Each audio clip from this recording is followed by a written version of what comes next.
In what has seemed like forever since we've seen a playoff basketball game, the finals have now just begun. Will start, and it's a matchup that we seen last year between the San Antonio Spurs and Miami Heat. Now, I want to give my thoughts, my preview about this upcoming matchup, and I am picking the Spurs in 7. Now, you look up some of the matchups. Questions would be, which will prove to be more effective? And bear with me as I wrote down a few points here. Which will prove to be more effective? Boris Diaw guarding LeBron James, or LeBron James guarding Tony Parker? Now, taking a look at it both ways. The matchup of James versus Parker is intriguing for different reasons. The first reason is that LeBron could have a chip on his shoulder for not being selected to the NBA's defensive first team. When is the last time this has happened? Taking on arguably San Antonio's most important player might be the fuel that he needs to show them who's boss. Second, Tony Parker is battling a bum ankle. If Parker is not at full strength, advantage King James and the champions. Second point.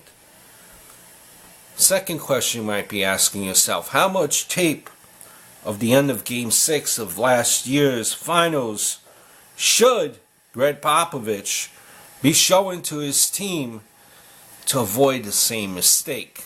And quite honestly, he probably doesn't have to show much of any. The Spurs at that time showed the pain from the loss, and it still lingers. And they want nothing more than a second chance to right some wrongs.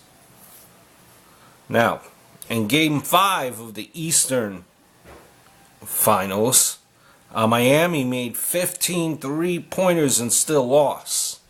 Question: how does San Antonio prevent the Heat from duplicating this type of effort?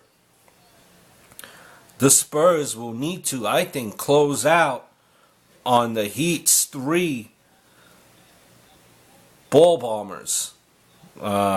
And Ray Allen, Rashard Lewis, and Sean Battier. In contest, without fouling, can't foul these guys. I think also that San Antonio will win the rebounding battle. But that won't be the main reason for control of the series. If there's a specific reason, I think it will all come down to defense. Coaching advantage in this series, I think, has to go to Greg Popovich. Won 4 titles and consistently, time in and time out, has San Antonio in or just about in the finals. However, he made several, I think, questionable moves in last year's finals. On the other hand, the Heat's coach, Eric Spoelstra, has Pat Riley behind him. But in the same regards, you have to remember that at his young career, he's gunning for a 3rd title in 4 years. And he has the best player in the league. Probably the best athlete. So would you give, with that being said, the advantage to Spoelstra? I think you would have to. X factor for each team. I think for the Heat, it's Rashard Lewis. If he can bury open jumpers, it will open up the middle and near the cup for the big 3.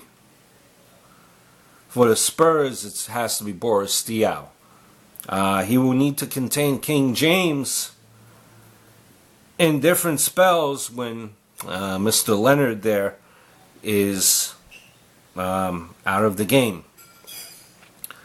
Plus, Dial may have open looks, much like he did in the Oklahoma series.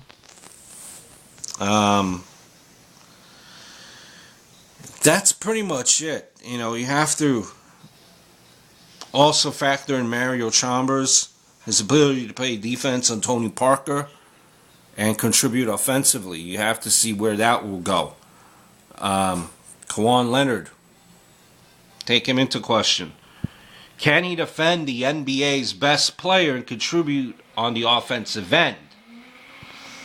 The Spurs have become dependent on, I think, his offensive contributions. So again, based on all of that, I still think that the Spurs will win in 7. Let me know what some of your key matchups are to look in this series. Who will win? Enjoy the NBA Finals. Until next time, adios, over and out.